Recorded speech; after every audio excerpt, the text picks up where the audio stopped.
Muy buenas noches, gracias por acompañarnos a las 8:45 y este día tenemos la primera entrevista sobre el tema de la visita de John Kelly a Guatemala. Para esto nos acompaña nuestro compañero Edgar Ortiz. Buenas noches, Edgar, y el canciller guatemalteco Carlos Raúl Morales. Muy buenas noches, Carlos Raúl. Buenas noches. Señor canciller, la pregunta que todos los guatemaltecos nos hacemos, ¿habrá deportaciones masivas? Buenas noches, Roxana, buenas noches, Edgar, un gusto de veras, un privilegio estar aquí nuevamente con ustedes en esta que asiento mi casa y gracias por este espacio. A ver, la visita del secretario de Seguridad Interna de Seguridad Nacional de Estados Unidos, yo la resumiría como una visita muy franca, muy honesta, en la cual pudimos conversar de manera amplia acerca de la agenda migratoria y por supuesto de los temas de interés bilateral de ambos países. Tenemos que tener presentes que el señor Kelly ya no es más el jefe del Comando Sur y por lo tanto ya no está más bajo jurisdicción los temas de asuntos militares o temas de otra índole de carácter de seguridad, que por supuesto fueron parte de la agenda. El secretario Kelly nos dejó varios mensajes que es importante recordar. Y el primero, justo con su pregunta, Edgar, es: no habrán deportaciones masivas. Y creo que este es un tema que tenemos que decirlo con claridad. El secretario Kelly nos explicó que desafortunadamente las noticias pues no han llegado de manera apropiada, llegan con cierta distorsión, y lo que él nos ha dicho es que están en un proceso de asegurar la frontera, pero que no se van a realizar deportaciones masivas, que ellos van a focalizar las deportaciones en criminales, en personas que realmente tengan un récord criminal, en personas pues que hayan infringido la ley o que infrinjan la ley, y es por eso que nosotros desde noviembre del año pasado le hicimos un llamado a la población guatemalteca, a nuestros migrantes, que son muy valiosos para nosotros, para todos los guatemaltecos, y es respetar la ley del país que los recibe. El señor secretario Kelly nos dio varios mensajes y quiero compartirlos con ustedes. El primero, que nos dijo de una manera muy categórica y que se lo expresó al señor presidente de la República, es: yo soy un hombre que defiendo los derechos humanos, soy incapaz de violar los derechos humanos, soy un hombre y un funcionario que respeta la ley de mi país, y la ley de mi país me mandata a respetar los derechos humanos. Luego fue muy claro en señalar que a Estados Unidos le interesa promover el desarrollo de nuestros países, se refirió a los 3 países del Triángulo Norte.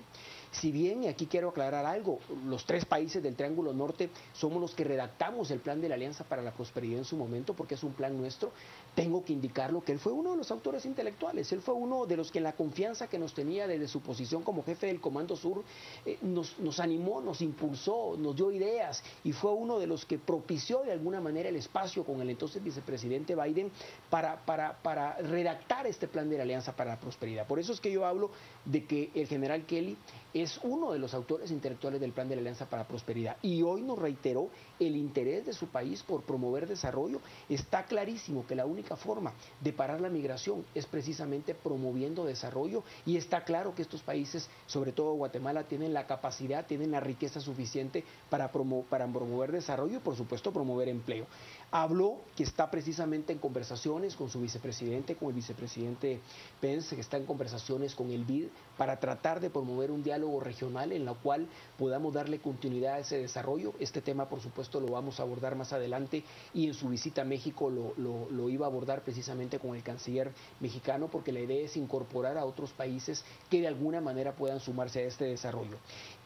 Habló de no deportaciones masivas, como lo indiqué, pero también habló de algo bien importante. Nos pidió que colaboráramos con ellos, nos pidió que habláramos con nuestra gente, con la gente más sencilla, porque están siendo víctimas del engaño de los coyotes, de los traficantes de personas, y esto es una realidad que hemos venido denunciando hace tiempo. Los coyotes tristemente se aprovechan de nuestra gente, se aprovechan pues, de la sencillez, de la humildad de nuestra gente, los hacen pagar $5,000, $6,000, $7,000 por llevarlos a Estados Unidos, y precisamente el secretario Kelly nos pidió que lo ayudáramos a montar una campaña de información en la cual le advirtamos a nuestra gente que no pague al coyote, porque con el coyote arriesga su vida, lo cual es completamente cierto. Señor canciller, pero de parte del gobierno de Guatemala, ¿hubo alguna petición específica hacia el señor Kelly? Déjeme contarle, Roxana, cómo se da esta visita del señor Kelly, porque también se ha especulado mucho al respecto. Yo estuve en Washington el 1, el 2 y el 3 de febrero, recién pasados, y durante esa visita el presidente de la República, Jimmy Morales, me pidió que invitara al secretario Kelly a venir a Guatemala por una sencilla razón. El tema migratorio es el principal tema de la política exterior, es una gran preocupación para el señor presidente de la República. Los migrantes es un tema prioritario en su agenda y me dijo, yo quiero abordarle personalmente este tema. Y al general Kelly ya lo conocíamos, él fue jefe del Comando Sur, pues hay una relación con él a través de la cual hemos venido desarrollando muchos puntos en común. Y la sorpresa nuestra fue que él aceptó de inmediato y dijo, claro, vamos, y por supuesto que llegó. Vino a Guatemala, no nos vino a plantear ningún tema, vino a tener un diálogo, vino a conocer al señor presidente, ya se había reunido, pero vino a estrechar una relación con él. Vinimos con una agenda abierta a abordar de manera general todos los temas. Recordamos y le agradecimos porque gracias a él logramos establecer la fuerza de tarea Tecunumán, por ejemplo, que tenemos en la frontera con México, la fuerza de tarea que tenemos, la Maya Chortí, que tenemos con Honduras, y la Chinga que tenemos con El Salvador. La FEM, por ejemplo, las fuerzas especiales en el mar que han incautado tanta droga, fueron obviamente de alguna manera iniciativa de él.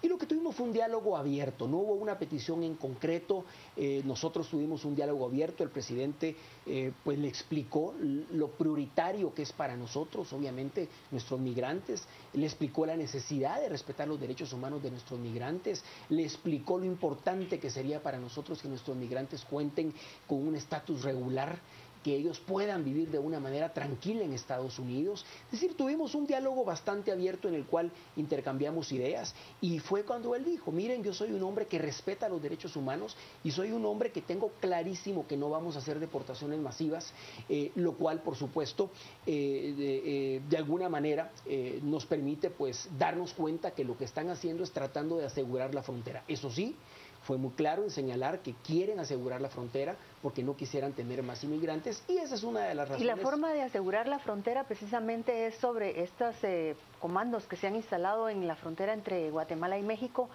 ¿Ha habido alguna especulación sobre que lo que quieren es frenar ahí o la inmigración, pero crear como una especie de muro? Ha habido una especulación, vea, los que conocemos la frontera entre Guatemala y México sabemos que es imposible hacer un muro entre Guatemala y México. Esto es una especulación bastante fea. Sellar la frontera es un término bastante complejo, no sé cómo sellar 959.7 kilómetros de frontera. Lo que sí es cierto es que a partir de 2014, desde las acciones ejecutivas del entonces presidente Obama, los aseguramientos en México se incrementaron, esto sí es una realidad. Y ayer le decía a un medio que si comparamos las deportaciones, por ejemplo, del mes de enero del año 2016 y del año 2017, pues las de 2017 son menores a las de 2016. Yo estuve en México hace una semana. Tuve una reunión con el nuevo canciller mexicano, con Luis Videgaray, y conversamos precisamente acerca de la necesidad de garantizar los derechos humanos de nuestros migrantes. De hecho, creamos un grupo de alto nivel y se comprometió con nosotros a darle seguimiento y a que esa voluntad política del presidente Peña Nieto permee a los niveles más bajos en México para garantizar los derechos humanos. Sellar la frontera, de nuevo, mire, se puede especular de mil maneras, se pueden poner muchos controles migratorios, lo cierto es que mientras siga existiendo necesidad, mientras sigan existiendo, mientras nuestros migrantes no tengan un empleo digno en Guatemala, que es en lo que tenemos que preocuparnos en generar desarrollo, mientras nuestra gente no tenga cómo alimentar a sus hijos, obviamente migrar va a seguir siendo una opción, tristemente, porque nosotros deberíamos de ver cómo generamos condiciones en Guatemala. Esta reunión de la cual se dijo que hubo en Tapachula, la reunión sí se dio.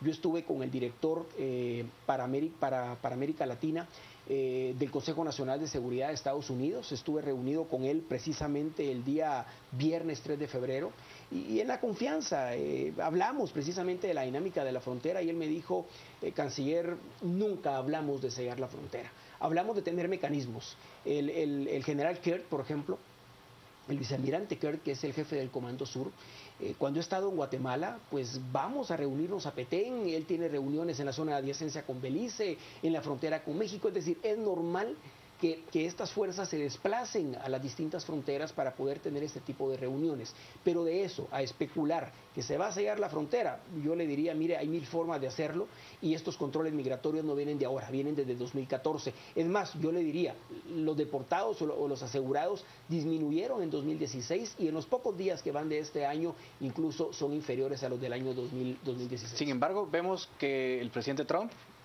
toma dos acciones. Primero, contrata 15.000 nuevos agentes migratorios y segundo, deroga algunas de las órdenes ejecutivas que haya promulgado el presidente Obama para hacer más fácil las deportaciones. ¿Cómo interpretar esto? Vea, muy fácil. Hay órdenes de deportación que tienen 20 años, por ejemplo, sin cumplirse. Le pongo un ejemplo, hace un par de semanas hubo un par de operativos de ICE que les llamaron redadas, que no fueron redadas, pero hubo un par de operativos. En estos operativos se aseguraron 4 guatemaltecos, nada más.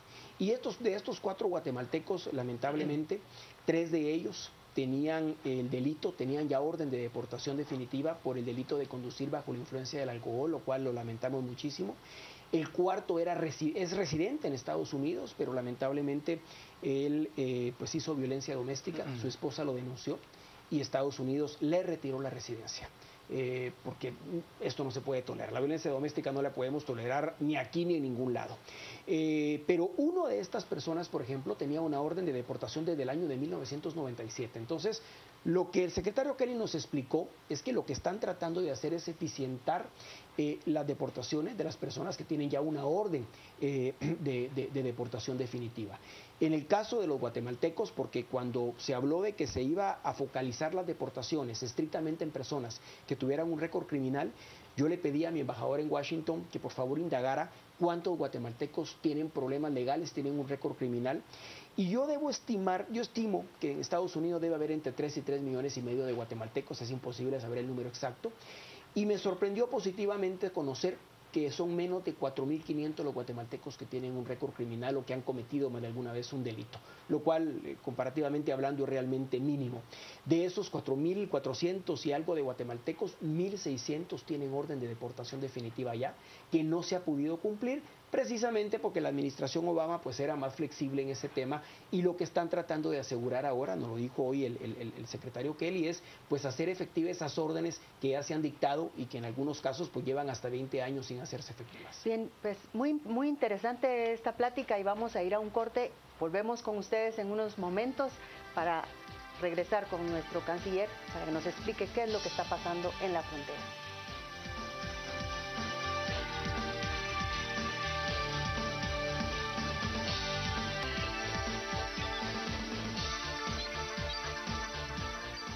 Le agradecemos por continuar en sintonía de A las 8:45. Veamos cuáles son algunas de las posturas y opiniones por parte de nuestros televidentes a través de las redes sociales. Comenzamos con Carlos. En Estados Unidos, en las reservas se respetan sistemas jurídicos en ciertas modalidades. Ángel Juárez, es cierto, solo cambiando gobierno, empresarios, políticos y plan de estudios, podremos salir adelante como una gran nación. Eora Alfa, el gobierno no genera fuentes de empleo, lo que va. Sí, las remesas son un pilar importante para la economía del país. David Pineda, ¿no siempre son así las visitas de los funcionarios de Estados Unidos entonces?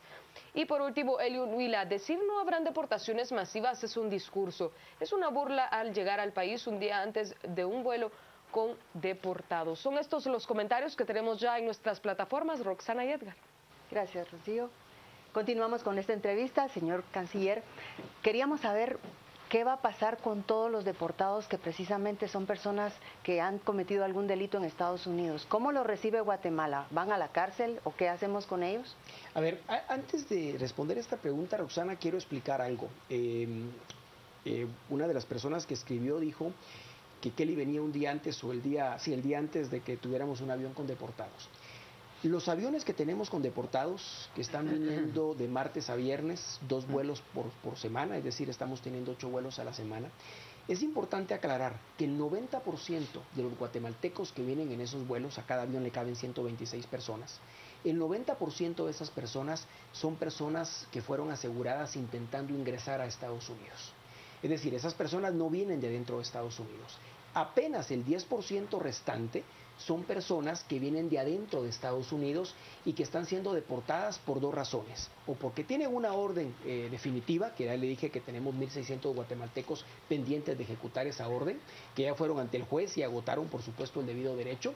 Y las personas restantes son deportados voluntarios o personas que cometieron un delito y que producto evidentemente de esa condena también obtienen una orden de deportación definitiva. Pero sí es importante aclarar esto, porque el 90% de los deportados son personas que están intentando llegar a Estados Unidos por primera, por segunda, por tercera vez. Esto es importante aclararlo, no es que haya enredadas, y esto lo digo porque, vea, yo tengo la responsabilidad como canciller de transmitir tranquilidad y de no transmitir pánico. Para nosotros los migrantes son realmente importantes. Para Guatemala, el 38-40% del ingreso de divisas del país es precisamente en concepto de remesas. Las remesas del año pasado fueron 7.164 millones de dólares y el total de exportaciones fueron alrededor de 11.000 millones de dólares. O sea, esa dependencia debería de preocuparnos, pero también a la vez esa remesa le llega, según estudios de la OIM, a 6 millones de guatemaltecos de manera directa.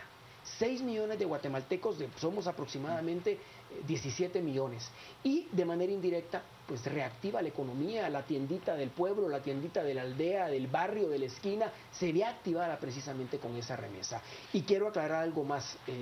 Independientemente de lo que el señor Kelly nos comentó hoy y del diálogo que sostuvimos, quiero decirle que el Servicio Consular Guatemalteco tiene una instrucción muy clara: defender al migrante con dignidad, defender la dignidad de cada uno de los guatemaltecos. Y tienen una instrucción, y es que no vamos a permitir la deportación de ningún guatemalteco que no tenga una orden de deportación final. Es decir, se ha dicho mucho que los agentes de Homeland Security van a deportar. Roxana, Edgar, no pueden, no se puede, porque tenemos que respetar el debido proceso. Y para deportar personas hay un procedimiento, y parte de ese procedimiento, en parte de ese procedimiento participan nuestros cónsules, porque ellos son los que realizan el documento de viaje, porque ellos son los que realizan de alguna manera el envío de la información a Guatemala, la coordinación, la identificación de la persona como guatemalteco. Y si nosotros no damos el documento de viaje, esa persona no puede viajar. Y entonces la orden clara que tienen es que si no tienen una orden del juez, si no se ha cumplido el debido proceso, nosotros no vamos a aceptar la deportación. Y eso creo que hay que decirlo con suma claridad, independientemente pues del diálogo y de lo que el secretario Kelly nos dijo. Pero eso se refiere a los guatemaltecos que están adentro de Estados Unidos. Pero ¿cómo cambiará la situación para los guatemaltecos que están intentando ir a Estados Unidos? Porque se habla de que ahora va a ser más estricto la devolución, ¿no? Sin duda, Edgar, idea, aquí también es una llamada de atención para todos los sectores en Guatemala. Nosotros tenemos la responsabilidad de generar condiciones para los guatemaltecos dentro del país. La ministra de Trabajo me comenta que son 200,000 jóvenes que cumplen 18 años cada año. Son 200,000 jóvenes los que se suman al mercado laboral, y Guatemala apenas provee un 20% de esa cantidad de empleos formales. Es decir, 40,000 de esos 200,000 jóvenes obtienen un empleo formal. Los restantes 160,000 tienen tres opciones: o dedicarse a la informalidad, o al crimen, que gracias a Dios no es tanto, o migrar. Y ahí donde está el reto precisamente del país. Guatemala no puede seguir apostando a exportar su gente. Nosotros no podemos seguir pensando cómodamente en que se van a Estados Unidos y nos mandan remesas. Es parte precisamente de los problemas que tenemos que resolver, y es un problema que, si bien debe de liderar el gobierno, es un problema que atañe a todos los sectores de la sociedad guatemalteca. Tenemos que tener condiciones para que nuestra gente se quede. Además, es una fuga de cerebros, es una fuga de personas jóvenes que se nos están yendo, y el país, por supuesto, tarde o temprano lo puede resentir. El mensaje del secretario Kelly fue claro: ellos quieren reforzar la frontera, ellos no quieren recibir más gente. Por eso nos piden que le expliquemos a la gente, y esto es cierto, que el riesgo que significa migrar, atravesar México, y sobre todo pagarle a los coyotes que no respetan derechos humanos, que son mentirosos y que lo único que quieren es el dinero de los migrantes. Señor canciller, pero preocupa mucho que Guatemala no está preparada para dar esa atención. Por ejemplo, hablábamos ayer con un ex viceministro de su cartera que nos contaba que no existen, digamos, suficientes consulados, que de hecho yo sé que hay un buen esfuerzo de parte de ustedes para poderlo ampliar, para poderle dar identificación a todos estos guatemaltecos que están y que no tienen un DPI. También existen problemas en el RENAP aquí en Guatemala, es decir, tenemos problemas internos que no nos permiten solucionar los problemas externos que nos va a traer todo esto. ¿Cómo hacemos para que esto funcione y para que no traiga más problemas para los migrantes? Roxana, usted tocó un punto muy importante. En Guatemala hablamos de la importancia de los migrantes, pero no se traduce en acciones. Cuando yo asumo como canciller, encontré 12 consulados en Estados Unidos. Vamos por 19. y mi meta es llegar a 30 consulados este año, porque no podemos dejar de llegar en donde viven los guatemaltecos. Hicimos un análisis y pedí una estadística de cuántos guatemaltecos hemos documentado en Estados Unidos del año 2010 al año 2016 y la cantidad es asombrosa. Son 2.174.000 guatemaltecos aproximadamente los que hemos documentado. 2.174.000 guatemaltecos que tuvieron el valor de acercarse a un consulado o a un consulado móvil. Y aquellos guatemaltecos que no están, que no saben qué es un consulado, que tienen miedo de salir, que les queda muy lejos porque no hay un consulado cerca. Vea, este es el gran reto que tenemos, es modernizar el servicio consular para de veras beneficiar al migrante. Y parte del legado que quiero dejar es dejar un servicio consular de carrera. Hoy por hoy no tengo un solo cónsul político, gracias al respaldo que me ha dado el señor presidente de la República. Todos los cónsules son de carrera. El año pasado abrimos 4 consulados. Alguien me dijo, no los han abierto al público. Estamos en la fase final de amueblarlos, pintarlos. Es cosa de días para abrirlos al público, pero estamos ya en 19 consulados. Quiero llegar a 30. Y uno de los grandes retos que tengo con la directora general de Migración es poder emitir el pasaporte precisamente en el mismo día en cada consulado, para que el migrante no tenga que pagar un courier y no tenga que esperar 2, 3 o 4 meses, como es el caso actualmente, gracias a o debido al problema que tuvo Migración con las libretas de pasaporte. Y actualmente se deben 35,000 libretas de pasaporte que Migración no las ha podido enviar precisamente por esa crisis. Pero la idea nuestra es, a partir de mayo de este año, si Dios nos lo permite, estamos trabajando en eso fuertemente, es intentar dar el pasaporte en cada consulado y eliminar el cobro del courier. Usted tiene toda la razón, tenemos que hacer transformaciones y si los migrantes de veras nos interesan, tenemos que llegar a ellos. Hay otro tema, el Congreso ya aprobó el voto en el exterior y tenemos que tener la capacidad de dar el DPI, es otro tema que estamos hablando ya con el RENAP, y poder enrolar en todas las embajadas y consulados de Guatemala en el mundo. Y no solo eso, el día de la propia elección el Tribunal Supremo Electoral tendrá de alguna manera pues que coordinarse con nuestro servicio consular para obtener la aprobación del Departamento de Estado, para establecer pues mesas receptoras de votos en todo Estados Unidos.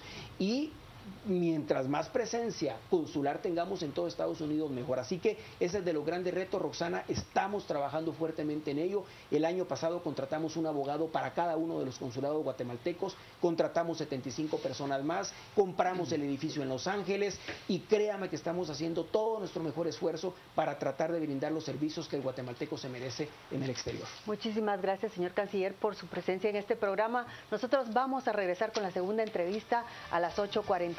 Siga con nosotros.